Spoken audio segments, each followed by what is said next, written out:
সুপ্রিয় দর্শক আসসালামু আলাইকুম, কেমন আছেন আপনারা? নিশ্চয়ই ভালো আছেন। আজকের ভিডিওতে আপনাদের সবাইকে স্বাগত জানাচ্ছি। আজকে আমি আপনাদের সাথে শেয়ার করব বাচ্চাদের সময়ের সাথে সাথে আচরণের যে পরিবর্তন হয় সেটাকে কিভাবে সামলাবেন। চলুন মূল ভিডিওতে যাওয়া যাক। আজকে শিশু আগামী দিনের ভবিষ্যৎ।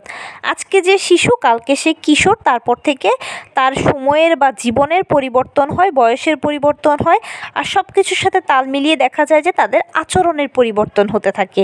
প্রথমে যখন একটা বাচ্চা ছোট থাকে তখন বাবা মা সেই বাচ্চাটাকে ভীষণ আদর যত্নে বড় করে এবং বাচ্চাটার যে কোনো পজিটিভ বা নেগেটিভ আচরণগুলো খুব সহজে মেনে নেয়, বলে যে বড় হলে ঠিক হয়ে যাবে। কিন্তু যখন এই বাচ্চারা আস্তে আস্তে বড় হতে থাকে, একটা নির্দিষ্ট এইজে তারা যায় এবং তারপর থেকে যত বড় হতে থাকে তাদের ভালো আচরণগুলো বাবা মায়েরা উইলিংলি গ্রহণ করে নিলেও খারাপ আচরণগুলো মানতে পারে না এবং অনেক সময় দেখা যায় যে বাচ্চারাও এত রুড আচরণ করে বসে যেটা মানাটা আসলে কঠিন হয়ে যায়। তখন একটাই তরিকা, পুরনো তরিকা হিসেবে বাবা মা যেটা করে সেটা হচ্ছে যে তাকে মারে। আর এর ফলে দেখা যায় অনেক বাচ্চা হিতে বিপরীত হয়ে যায়, আরও বেশি এগ্রেসিভ হয়ে যায়। বাবা মায়ের সাথে তাদের একটা খারাপ সম্পর্ক তৈরি হয়, দূরত্ব তৈরি হয়। তো এতে বাচ্চাও কষ্ট পায়, বাবা মাও কষ্ট পায়, বুঝতে পারে না যে কিভাবে সম্পর্কটাকে সহজ করবে। এতে দেখা যায় যে দিনের পর দিন এভাবে হতে হতে সম্পর্কের মধ্যে অনেক বড় একটা ফাটল তৈরি হয়ে যায়। কিভাবে বাচ্চাদের আচরণগুলোকে সামলাবেন বা এই সব কিছুকে সামলানোর সেরা উপায় কী হতে পারে? বাচ্চারা তো ছোট অবস্থায় ভালো মন্দগুলো আমরা মেনে নিই, এটা স্বাভাবিক। যখন বড় হয় তখন তাদের ভালোটা মানতে পারি, খারাপটা মানতে পারি না, এটাও প্রকৃতির নিয়ম। কিন্তু এই নিয়মটার বাহিরে আমাদেরকে যেতে হবে। কিভাবে যেতে হবে? এজন্য বাবা মায়েদের একটা ছোট্ট কাউন্সিলিং প্রয়োজন। পৃথিবীর সবথেকে দামি সম্পর্ক হচ্ছে বন্ধুত্বের সম্পর্ক। যে কোনো সম্পর্কের ঊর্ধ্বে হলো বন্ধুত্বের সম্পর্ক।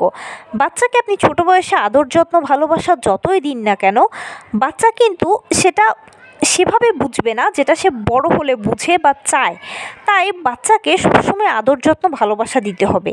এতে আপনি বাচ্চার থেকে খুব ইজিলি যে কোনো কিছু আদায় করে নিতে পারবেন। সবসময় বাচ্চার সাথে বন্ধুত্বপূর্ণ সম্পর্ক বজায় রাখবেন। বাচ্চার ভালো যে কোনো কিছুতে অ্যাপ্রিসিয়েট করবেন। বাচ্চা যদি একটু ভালো করে আপনি সেটাকে আরও অনেক বেশি বাড়িয়ে বড় করবেন এবং বলবেন যে তুমি যেটা করেছো এতে আমি খুব খুশি হয়েছি বা তোমার বাবা খুব খুশি হয়েছে। এভাবে করে যখন আপনারা বলবেন তখন বাচ্চা অনেক বেশি মনে মনে আনন্দ পাবে।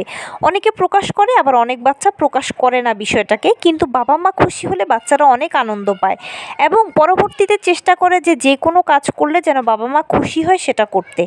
এবারে বিপরীতটা হচ্ছে কি, যখনই বাচ্চা ভুল কিছু করবে তখনই আপনি যেটা করবেন, নিজেকে একটু কন্ট্রোল করবেন। জাস্ট ওই জায়গা থেকে সরে যাবেন, 1 সেকেন্ডের জন্য সরে যাবেন। 1 সেকেন্ড পরে দেখবেন আপনার রাগটা একদম পড়ে গিয়েছে এবং আপনি নিজেকে কন্ট্রোল করতে পারছেন। তখন আপনি বাচ্চার সামনে আসবেন এবং বলবেন যে তোমার এজন্য আমার খুব খারাপ লেগেছে বা তোমার এই আচরণটা ভালো হয়নি, এটাকে পরিবর্তন করতে হবে। বুঝিয়ে বলবেন সুন্দর করে বাচ্চাকে। যখন বাচ্চাকে আপনি বিষয়টা সুন্দর করে বুঝিয়ে বলবেন তখন দেখবেন যে তার মধ্যে একটা অটোমেটিক বোধ শক্তি তৈরি হবে যে আমার আচরণের কারণে আমার পরিবার কষ্ট পেয়েছে, যেখানে আমার আগের আচরণে বাবা মা হয়েছে।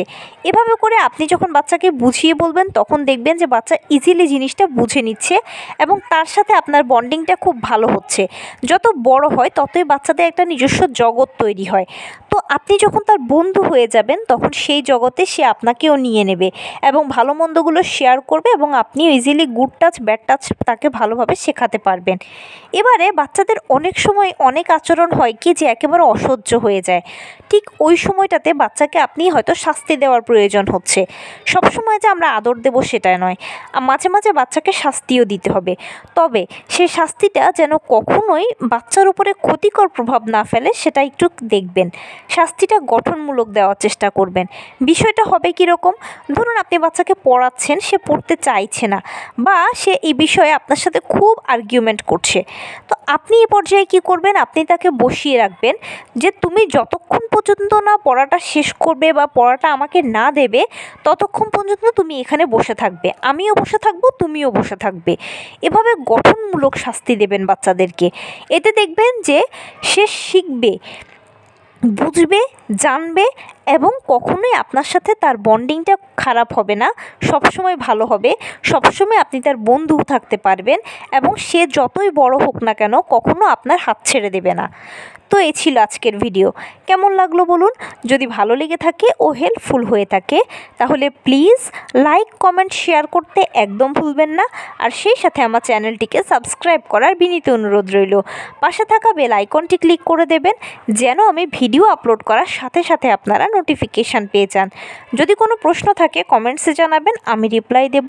প্লাস যদি কোনো পরামর্শ থাকে যে কোন বিষয়ের উপরে ভিডিও বানালে আপনারা উপকৃত হবেন সেটাও জানাবেন। আমি আপনাদের পছন্দের সর্বোচ্চ প্রায়োরিটি দেব। ভালো থাকবেন, সুস্থ থাকবেন। আসসালামু আলাইকুম।